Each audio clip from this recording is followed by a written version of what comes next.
नमस्कार, आपण पाहताय कोकणचं नंबर 1 महा चॅनल कोकण 7 लाईव्ह.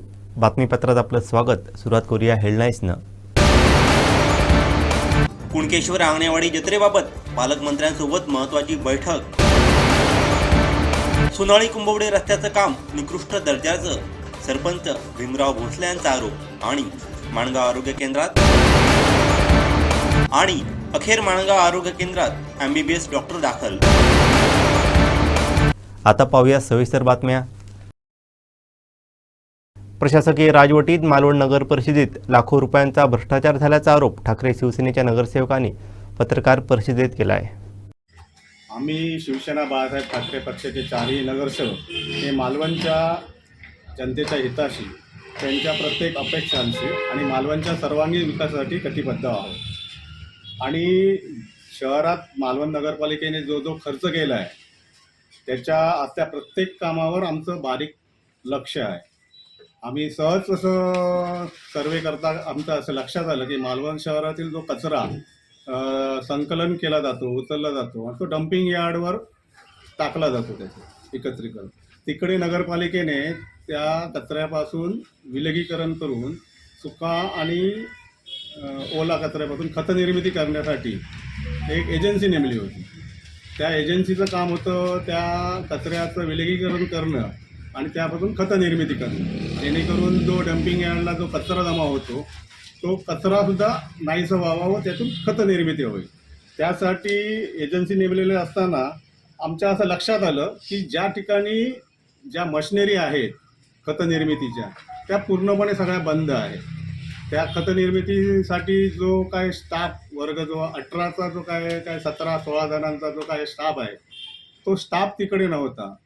तिकडे मशिनरी सगळ्या बंद होत्या आणि 5 ते 6 कामगार तिकडे काम करत होते. आम्ही विचारलं की बाबा हे कामगार एवढेच कसे काय आणि तुमचं हजेरीपट कुठे आहे. तर हजेरीपट आम्ही जर बघितलं तर तिकडे सगळ्या 16 ते 17 लोकांची हजेरी सगळ्या 30 दिवस पूर्णपणे प्रेझेंट. खतनिर्मितीचं कुठलंही काय तिकडे साधन नसताना 16 माणसं तिकडे काय करतात आम्ही विचारलं तर म्हणतात आहेत कुठे. तर 5 ते 6 माणसं तिकडे आम्हाला काम करताना दिसली. तर ते म्हणाले नाही, आजपासूनच 10 माणसांनी काम सोडलं. म्हटलं ठीक आहे, आम्हाला हजेरीपट दाखवा. हजेरीपट बघितलं तर 31 तारीखपर्यंत ते सगळे होते. आम्ही 1 तारीखला गेलो तर 1 तारीखपासून आमचे कामगार म्हणे रजेवर गेले.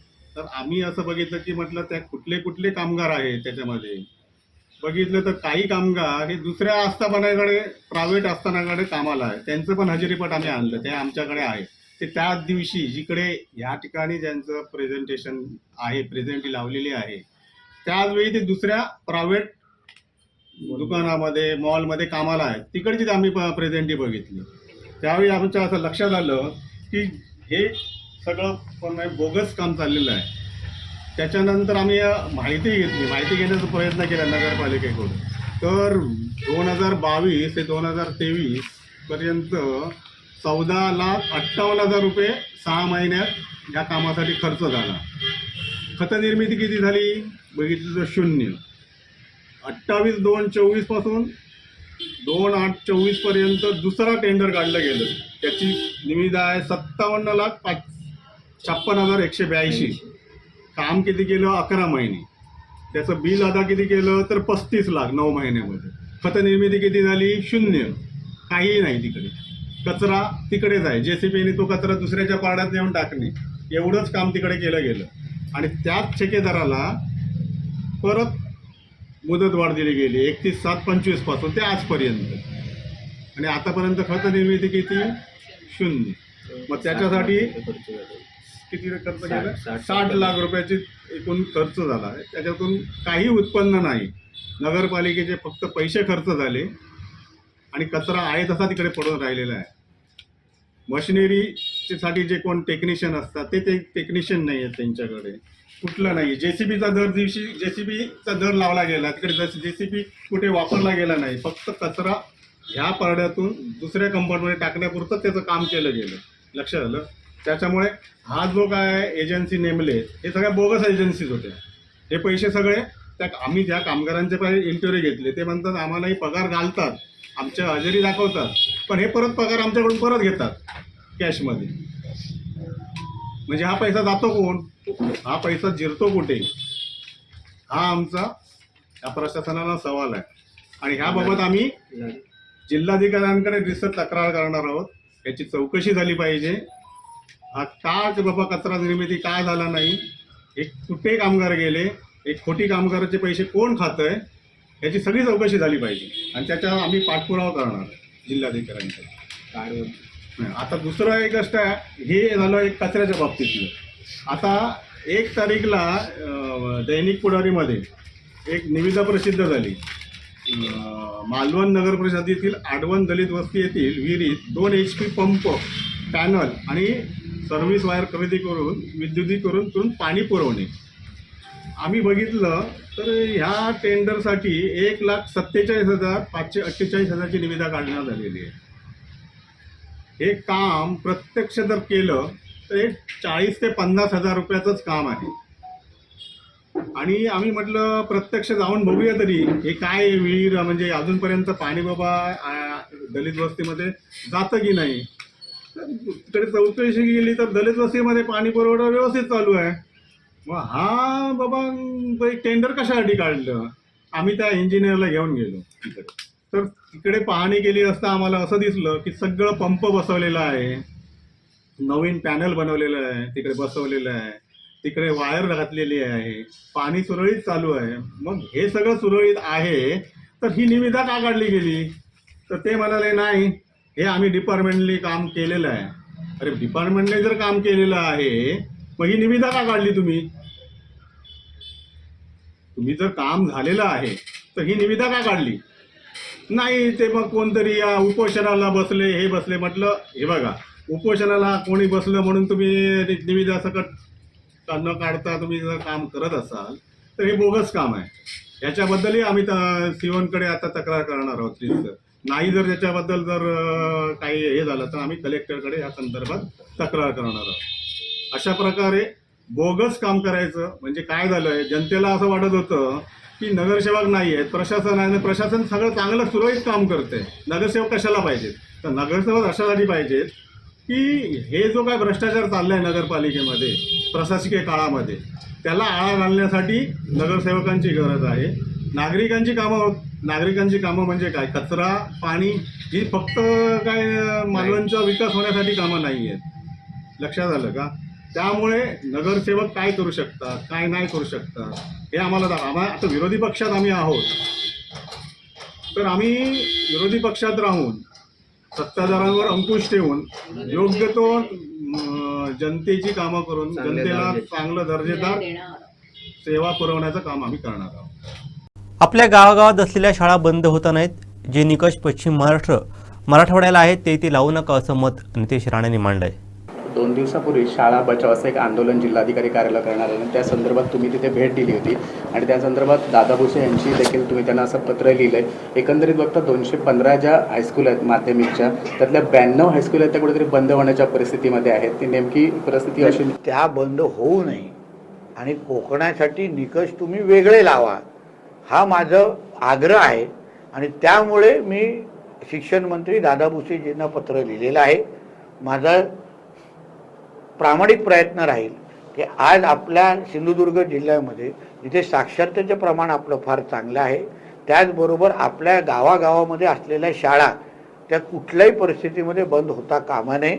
आणि शासन म्हणून काही चुकीचे निर्णय असतील किंवा चुकीची माहिती दिली गेल्या असल्यामुळे जे निकष तुम्ही मराठवाडा, पश्चिम महाराष्ट्र, विदर्भाला लावता ते तुम्ही कोकणाला लावूच शकत नाही. आणि त्याचमुळे त्याचा पाठपुरावा म्हणून मी एक पत्र लिहिलेलं आहे आणि याही पुढे बैठका शासन दरबारी होणार आहेत. उरळीत आदित्य ठाकरे 6000 मतांनी विजयी झालेत. ते काठावर पास झालेले विद्यार्थी असल्याची टीका नितेश राणेंनी केली आहे.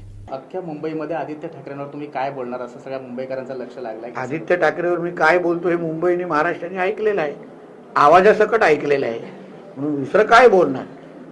खऱ्या अर्थाने वरळी बीडीडी चाळ असेल किंवा वरळी मतदारसंघ असेल, अवघ्या 6000 आदित्य ठाकरे निवडून आलेले आहे. 6 म्हणजे काट्यावर पास झालेला विद्यार्थी आहे. म्हणून बीडीडी चाळचा खरा प्रश्न, खऱ्या अर्थाने घरांचा प्रश्न, मराठी माणूस आणि हिंदू समाजाच्या घरांचा खऱ्या अर्थाने प्रश्न सोडवणं हे आदरणीय देवेंद्र फडणवीस साहेबांनी केलेलं आहे. आमच्या कार्यकाळामध्ये त्यांना घरं मिळालेली आहे. आदित्य ठाकरेंनी नुसतं फोटो सेशन केलेले आहे आणि नाईट लाईफ सोडून काहीच केलं नाही. आणि उर्वरित काय असेल तर तिथे जाऊन काढू. कुणकेश्वर आंगणेवाडी जत्रेबाबत मागच्या वर्षी राहिलेल्या त्रुटी यावर्षी राहू नयेत अशा सूचना पालकमंत्री नितेश राणेंनी प्रशासनाला दिल्या आहेत.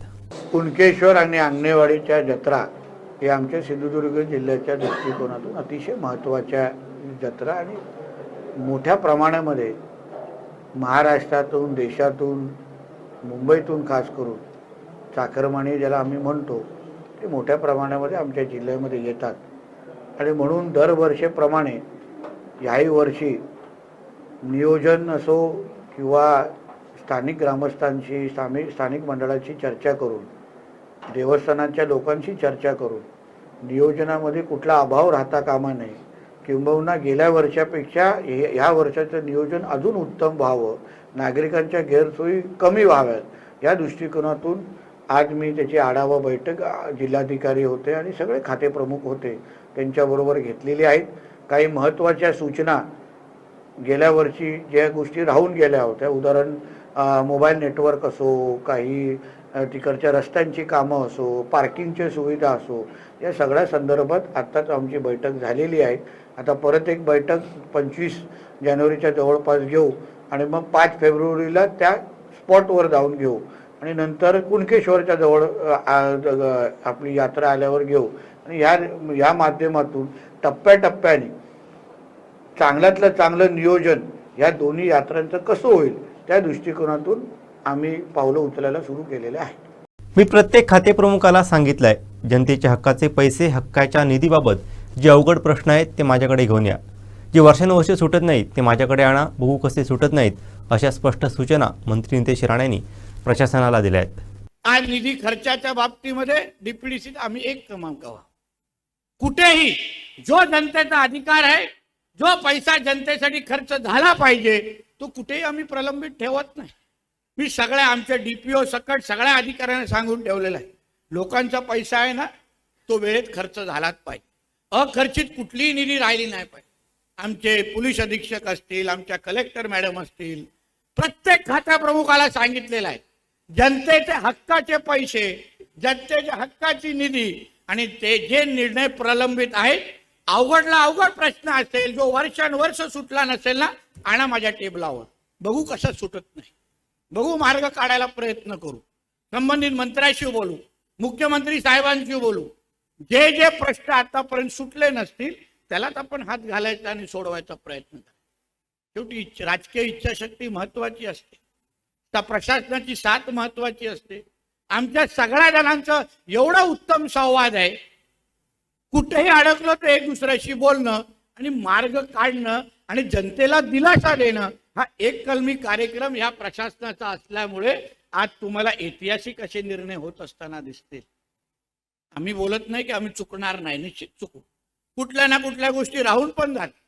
पण या निमित्ताने आपण सगळ्या जणांना हेही विनंती करीन, चांगल्याला चांगलं जसं म्हणायला आपण सगळेजण इथे आलेला आहात, पाठीवर ठाप पण मारण्यासाठी आलेला आहात, आशीर्वाद देण्यासाठी आलेला आहात. आम्ही काम करत असताना कुठेतरी चुकलो तर निश्चित पद्धतीने मार्गदर्शन करा, कान धरा. फक्त कुठेही अडथळे येणार नाहीत एवढी फक्त काळजी घ्या. शेवटी आमचं मन साफ आहे, स्वच्छ आहे, आम्हाला काम करायचं आहे, प्रामाणिक पद्धतीने जनतेची सेवा करायची आहे. या सिंधुदुर्ग जिल्ह्यासाठी जेवढं काळ पण आम्ही ह्या पदावर आहोत, पालकमंत्री म्हणून, जिल्हा परिषद सीओ म्हणून, जिल्हाधिकारी म्हणून, पोलीस अधीक्षक म्हणून, जेवढी वेळ जेवढा काळ तुमची सेवा करण्यासाठी या खुर्चीवर बसलोय, प्रामाणिक पद्धतीने तुमची सेवा करू हा शब्द ह्या निमित्ताने तुम्हाला ह्या निमित्ताने देतो. कुठेही आम्ही कमी पडणार नाही. जे काय राज्यात, अन्य राज्यात, जे काय देशात, जे काय जगामध्ये चांगलं होत असेल ते माझ्या सिंधुदुर्ग जिल्ह्यासाठी उपलब्ध करण्यासाठी मी सगळी ताकद पणाला लावेन हा विश्वास तुम्हाला मी आजच्या निमित्ताने देतो. पंतप्रधान सडक योजनेतून होत असलेल्या कुंभवडे सोनाळी कुसूर रस्त्याचं काम निकृष्ट दर्जाचं होत आहे. कामाच्या दर्जात सुधारणा न झाल्यास आंदोलन छेडणार असल्याचा इशारा सोनाळी सरपंच भीमराव भोसले यांनी दिला आहे.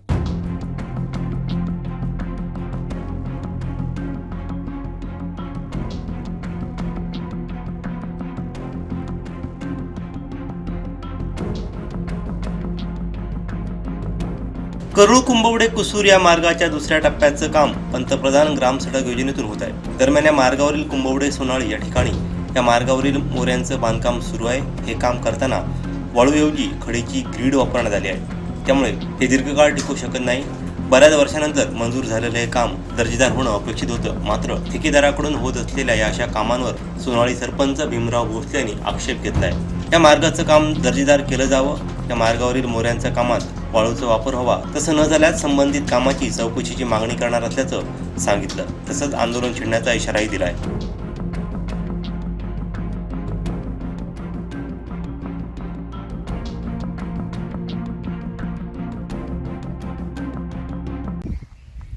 साहेब, हा जो रस्ता आहे हा पंतप्रधान सडक योजनेतनं रस्ता होतो आहे आणि हा रस्ता सोनाळी हद्दीतून ते कुंभवडे हद्दीपर्यंत हा रस्ता आहे पंतप्रधान सडक योजनेतनं. या अंतर्गत जे काम जे चालू आहे ते अत्यंत निकृष्ट दर्जाचं काम चालू आहे आणि यासाठी आपण इथं पाहणी करण्यासाठी आलो आहे. हे बघा, इथे जो आता इथे छोटा जो मोरीसारखं जे हे बांधलेलं आहे ते अतिशय खराब, म्हणजे त्यामध्ये गिरीट वापरून हे बांधकाम झालेलं आहे. हे बघा तुम्ही, इथं आपण जरी लात मारली तरी हे निघतं आहे. अशा पद्धतीचं काम आहे.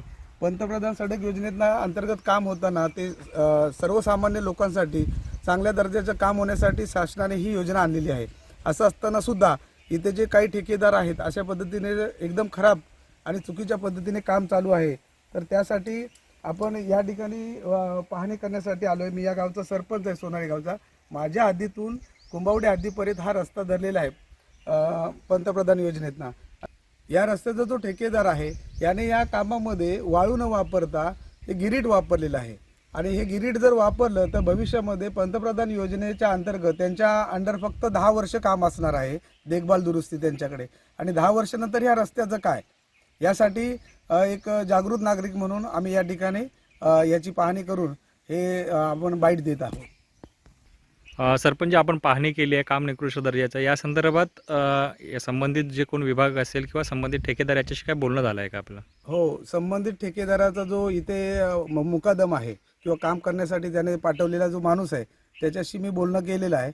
त्यांच्याशी मी बोललो आणि त्यांना हे सांगितलं की जर तुम्ही हे काम चांगल्या दर्जाचं केलं नसाल किंवा करत नसाल तर संबंधित विभागाकडे याची चौकशी करून जर ते काम चांगल्या दर्जाचं झालं नाही तर त्या विभागाकडे जाऊन तुमची तक्रार निस्तर करेन आणि ह्याहून सुद्धा काही झालं नसेल तर आम्ही संबंधित गावकऱ्यांना घेऊन एक या रस्त्यासाठी आंदोलन छेडणार आहोत. गेली बरेच वर्षानंतर ह्या रस्त्याचं काम चालू होत आहे आणि संबंधित ठेकेदार जो आहे त्या ठेकेदाराने एकदम निकृष्ट दर्जाचं काम केलेलं आहे. त्यांना सिमेंटमध्ये वाळू नाही, काय नाही आणि त्यांचं कुठल्याही प्रकारचं लक्ष या कामावरती व्यवस्थित नाही. तरी या ठिकाणी हे चांगल्या पद्धतीचं काम व्हावं अशी आमच्या या ठिकाणी या गावच्या ग्रामस्थ म्हणून आमची या ठिकाणी मागणी आहे. दरम्यान याबाबत संबंधित विभागाचे अधिकारी यांच्याशी संपर्क साधला असता ते म्हणाले, अंदाजपत्रकात ग्रीडची तरतूद आहे. तसंच हे काम चुकीचं झालं असल्यास नव्याने करण्यात येईल असंही सांगितलंय. गेली काही वर्ष माणगाव प्राथमिक आरोग्य केंद्रामध्ये MBBS डॉक्टर नसल्यामुळे तिथे विदारक परिस्थिती होती. माणगाव खोऱ्यातील नागरिकांना अनेक समस्यांना सामोरं जावं लागत होतं. माणगाव येथील सामाजिक कार्यकर्ते दीपक काणेकर यांनी याबाबत उठाव केला होता. मुख्य कार्यकारी अधिकारी व जिल्हा आरोग्य अधिकारी सई धुरी यांच्याशी चर्चा करून येथील समस्यांबाबत सांगितलं होतं. अखेर 9 जानेवारी रोजी येथे MBBS डॉक्टर कृष्णा लोमटे दाखल झाले असून त्यांनी आपल्या सेवेला सुरुवात केली आहे. माणगाव प्राथमिक आरोग्य केंद्रामध्ये गेल्या अनेक वर्षांपासून MBBS डॉक्टरांची मागणी प्रलंबित होती. भाजपचे OBC जिल्हा सरचिटणीस ॲडव्होकेट दीपक काणेकर यांच्या नेतृत्वाखाली 2 वेळा माणगाव आरोग्य केंद्रामध्ये बैठका पार पडल्या. त्याला अनुसरून त्यांच्या या मागणीला एका महिन्यामध्ये पालकमंत्री नितेश राणे यांनी दखल घेऊन माणगाव खोऱ्यासाठी MBBS डॉक्टर कृष्णा लोमटे यांनी कारभार स्वीकारला आहे. मुख्य कार्यकारी अधिकारी व जिल्हा आरोग्य अधिकारी सई धुरी यांच्या सहकार्यामुळे MBBS डॉक्टर माणगाव येथे रुजू झाले आहेत. अशी गोष्ट आहे आम्ही ते जेवढं आमच्याकडे होतंय इथं नाही सरपंच प्राणी बरोबर कुत्री बरोबर हे प्राथमिक ना ही गावात शेतात वावरणारी माणसं आहेत बरोबर त्या ह्या जास्त हाताळा तुम्ही. बरोबर. बाकीच्या गोष्टी का आपल्या हातात नाही तशी यंत्रणा इथं नाहीये. नाही म्हणजे हे 2-3 आणि ते सुद्धा असं हाताळायच्या क्रिटिकल वाटत असेल ना तर योग्य निदर्शन बरोबर निदान नाही. करायचं त्याचं त्याचं आणि हातीत नसेल आपल्या ना तरीच आपण घ्यायची नाही तसं काही पुढचं सजेशन करायचं. बरोबर. आणि एक तुम्हाला सांगतो की तुम्ही नाही इथं सगळ्याच गावाचे आहे. ह्या आमच्याच गावात आहे ना, आम्ही भाग्यवान. मला आमका 20 दिवसात मिळाले. इतर गावात खूप प्रॉब्लेम आहे डॉक्टरचे. आता MBBS डॉक्टर आमच्या गावात आमच्या हॉस्पिटलला गेले एवढा तरी सगळ्या कळणार ना, ते घरच्या घरी सुद्धा ती देवी त्यांना बरे करीत. एवढी मी गॅरंटी देतो तुम्हाला. आणि तुम्हाला काय अडचण असली ना तर तुम्हाला लगेच suggestion उपद्रव करा. होत असेल, कुठलाही उपद्रव होत असेल, कुठलाही म्हणजे होऊ शकतो शेवट, तर तुम्ही कुठल्याही क्षणाला आम्हाला पन्हाळा यांच्यापैकी कुठल्याही ग्रामस्थाला फोन करायची, तुमची बाजू सांगायची असा विषय आहे. आम्ही नक्कीच त्याच्यावर जातीनिशी ह्या विषय आम्ही हाताळणार आहोत. त्याच्यामुळे लागेल ते सहकार्य आम्ही तुम्हाला करू. तुमचं परत ते स्वागत करतो सगळ्यांच्या वतीने. तुम्हाला शाळा शपथ देऊन तुमचा सत्कार सन्मान करायचा आहे. यावेळी दीपक काणेकर यांनी या आंदोलनामध्ये सहभागी झालेल्या सर्व लोकांचे आभार मानले.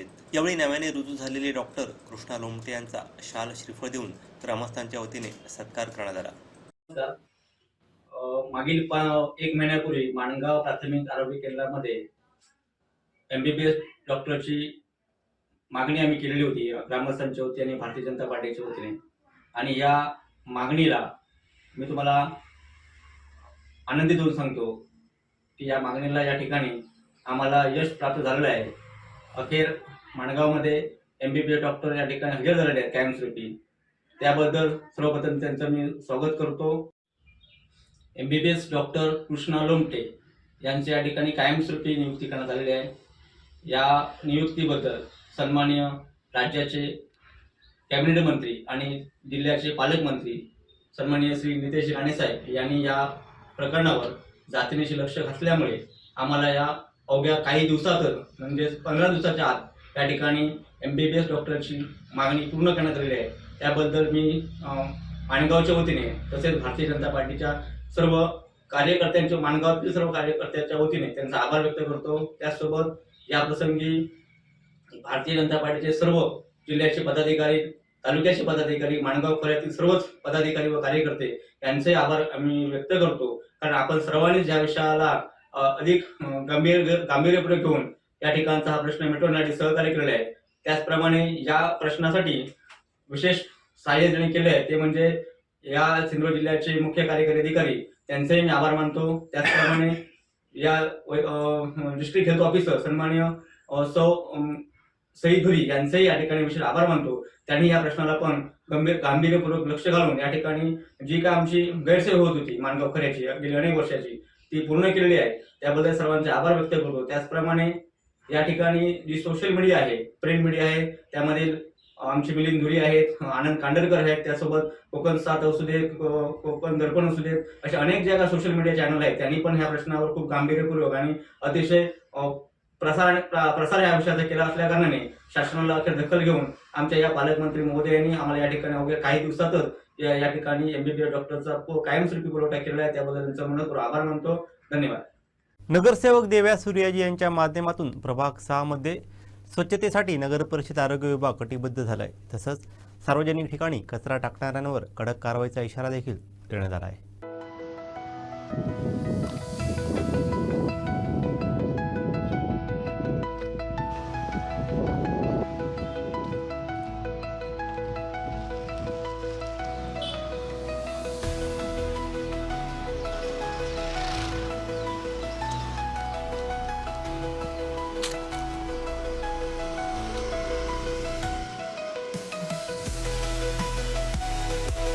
नगरसेवक देव्या सूर्याजी यांच्या माध्यमातून प्रभाग 6 मध्ये स्वच्छतेसाठी नगर परिषद आरोग्य विभाग कटिबद्ध झाला आहे.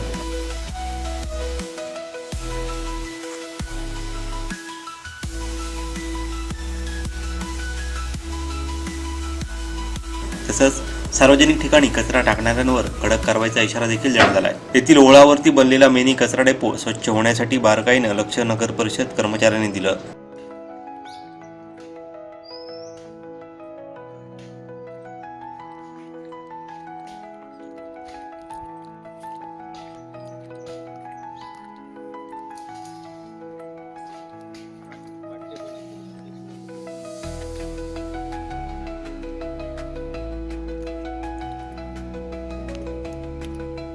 तसंच रस्त्यावर आलेली वाढलेली झाडी तातडीने साफ केली. जुनाट साचलेला कचरा पूर्णपणे स्वच्छ करून घेतला. संचयनी परिसरात भरलेल्या गटारमधील गाळ काढला.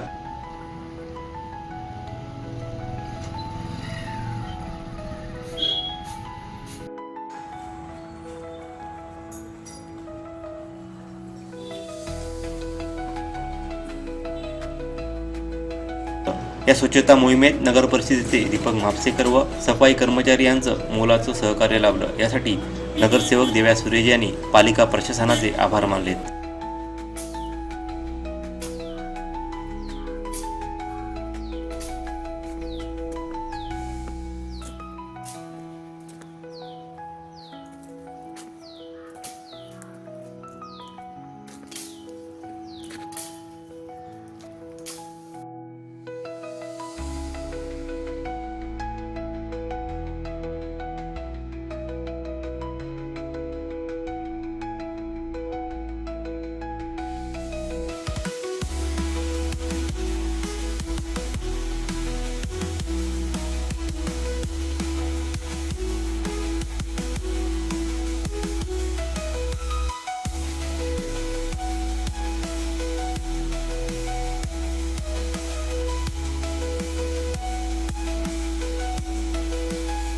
कणकवलीत गौतमी पाटील, जानवी किल्लेकर व ओम यादव यांना पाहण्यासाठी महिलांनी मोठी गर्दी केली होती.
आपल्यासोबत गौतमी पाटील आहेत. या कोकणामध्ये पहिल्यांदा आले आहेत. कणकवली ते आपल्यासोबत आहेत. मॅडम नमस्कार. कोकण साद लाईव्हमध्ये आपलं स्वागत आहे.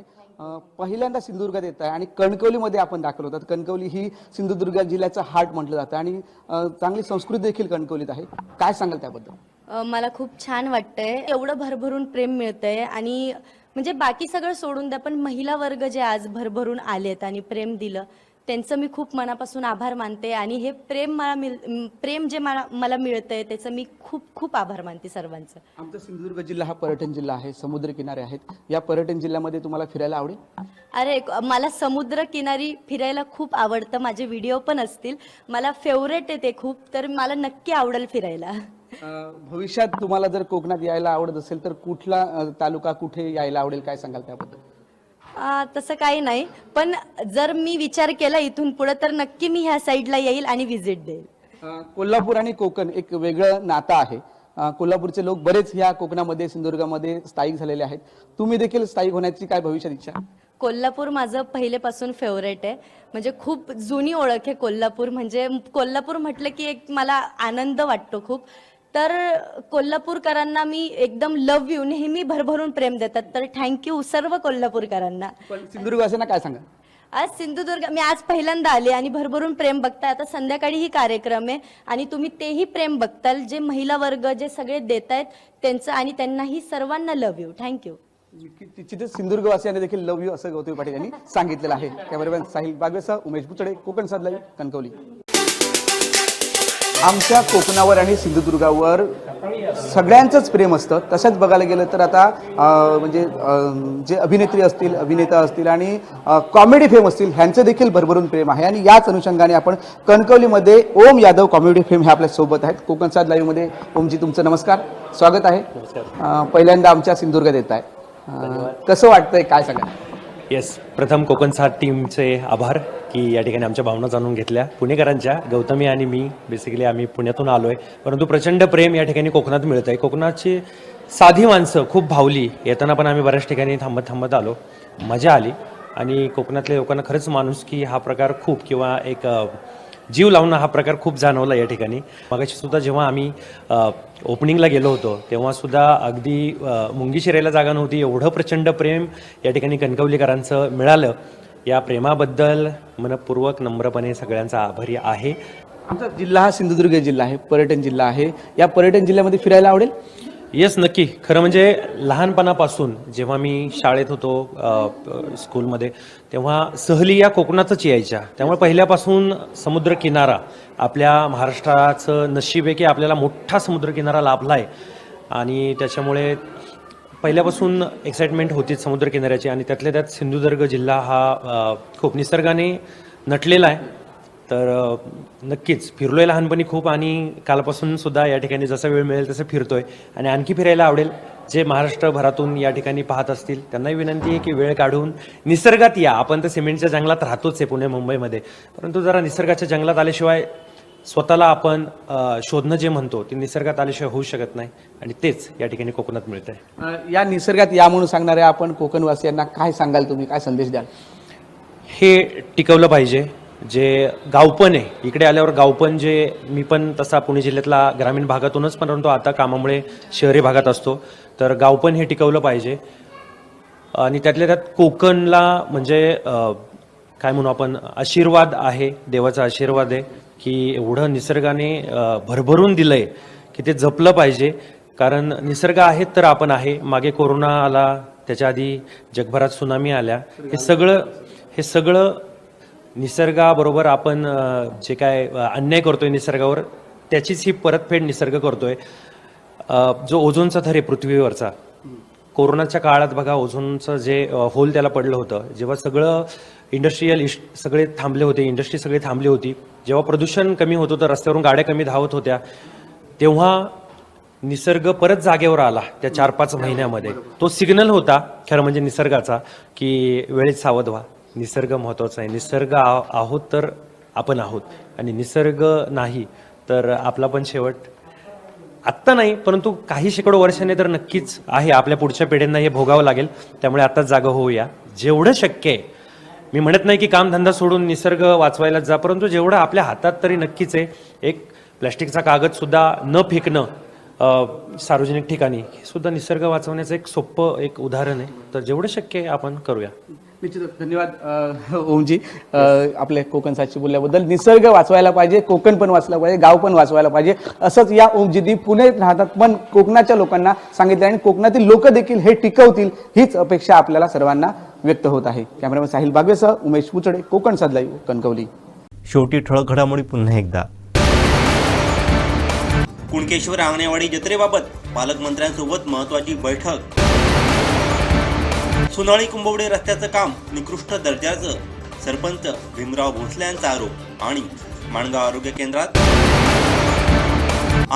अखेर माणगाव आरोग्य केंद्रात MBBS डॉक्टर दाखल. बातमीपत्रात वेळ झाली ते थांबण्याची. पाहत राहा बदलत्या कोकणचा बुलंद आवाज. कोकणचं नंबर 1 महा चॅनल कोकण साथ लाईव्ह. धन्यवाद.